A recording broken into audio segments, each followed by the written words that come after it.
नमस्कार मित्रांनो, पवित्र पोर्टल 2025 वरील शिक्षक भरतीच्या अनुषंगाने 2 जानेवारी 2026 रोजी जो GR आलेला आहे, या GR नुसार जी काही नवीन पदसंवर्ग निर्माण झालेली आहे, या पदसंवर्गाचा फायदा कोणाला होणार आहे?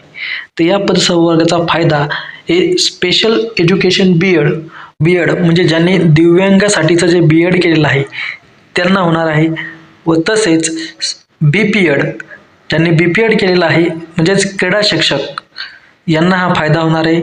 इतर जे डीएड बीएड आहेत त्यांना या संवर्गाचा कोणताही फायदा होणार नाही. उलट ही पदं निर्माण झाल्याने डीएड बीएडची जी पदं आहेत ही कमी होणार आहेत, कारण की पायाभूत पदांमध्येच या पदांची निर्मिती झालेली आहे. 2,36,288 ही महाराष्ट्रामध्ये जी एकूण पायाभूत पदे आहेत, याच पदांमध्ये ही 9,720 पदे निर्माण झालेली आहेत.